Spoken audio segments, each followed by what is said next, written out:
I am blessed enough to be on this hill. My gravestone is just right over the hill right here. It says Tracy there. And so I get to see this beautiful view. Is there ever a time when you're in a cemetery when you don't have Danny Boy ringing through your head? Maybe it's just me and the music in my blood, but you can just feel the song.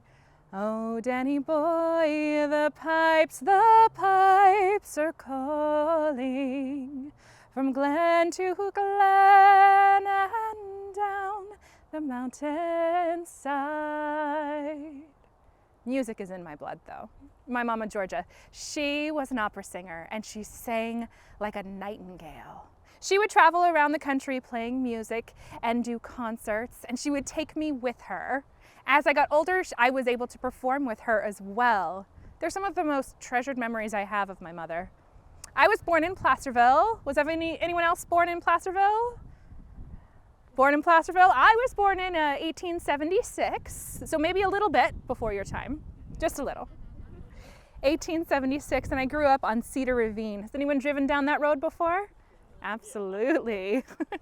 My daddy was one of the Ralstons from Virginia City. His brother, Uncle William, was one of the big four there and the president of California. And so they did quite well from the Comstock lode. And so our house on Cedar Ravine was comfortable, to say the least.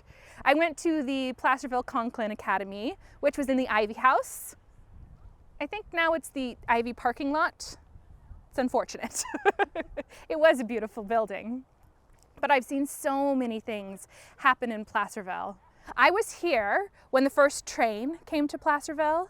I was here when the 4-horse stagecoach went to Coloma, and when Robert Chalmers was chained in the basement of the Virginia building. So I have seen Placerville blossom.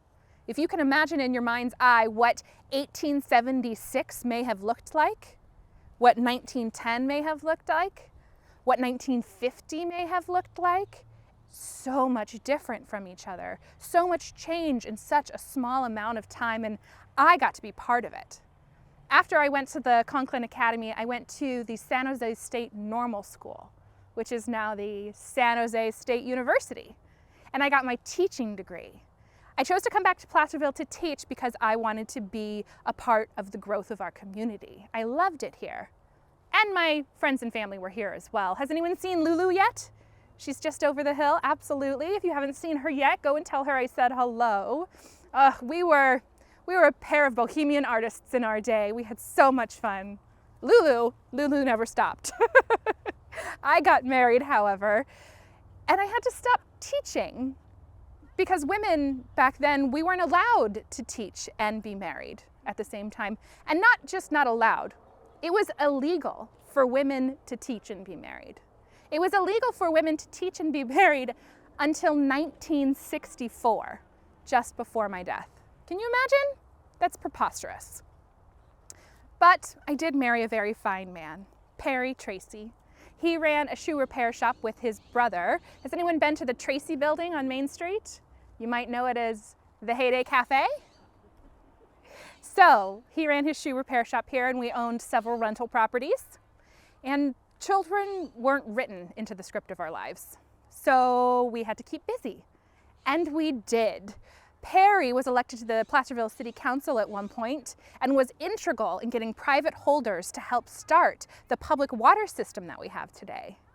He was also a member of the Native Sons of the Golden West, and I was one of 2 women in California to be an honorary member of that group because I helped start it.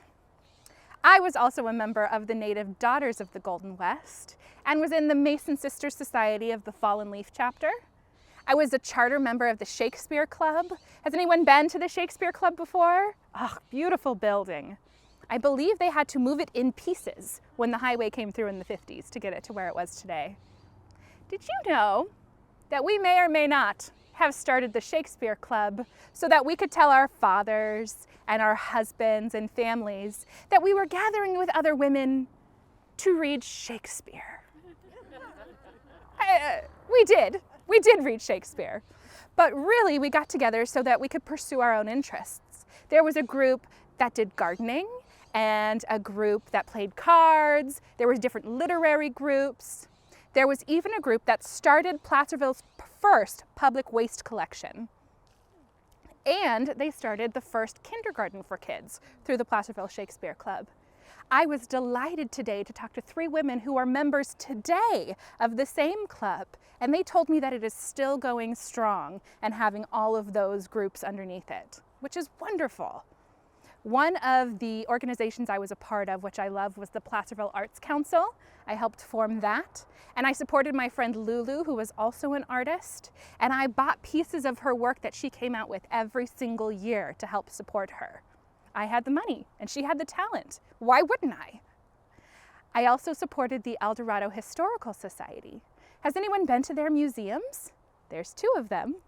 One is by the fairgrounds, I believe, and then one down on Main Street. I love the Historical Society. History is what makes us who we are.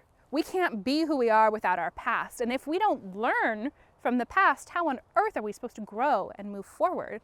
I found history fascinating since I was little. I even ferreted out the place where the 3 men who were hanged from the hangman's tree were buried.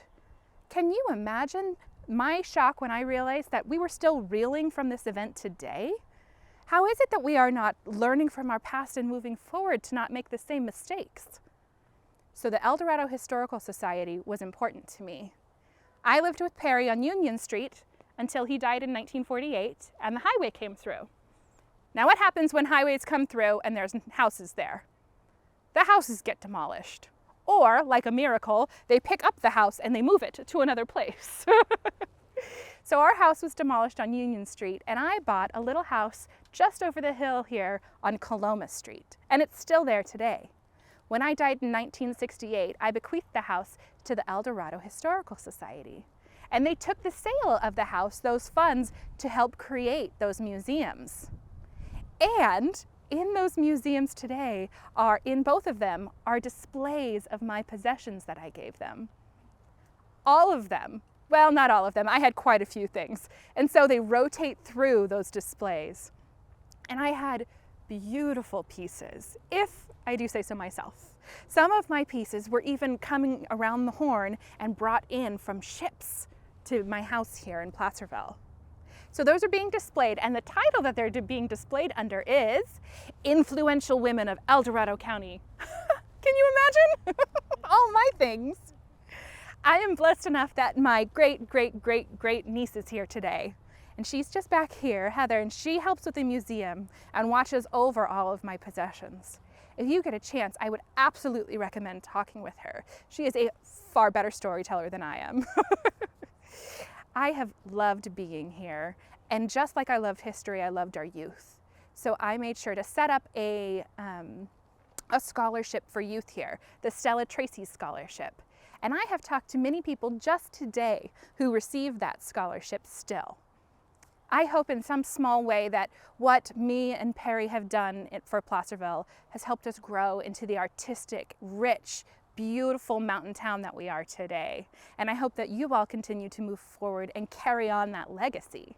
I could talk to you all day about all of these details, but I am sure that there are other spirits who would love to speak with you. Thank you so much for hanging out with me today. Have a wonderful day.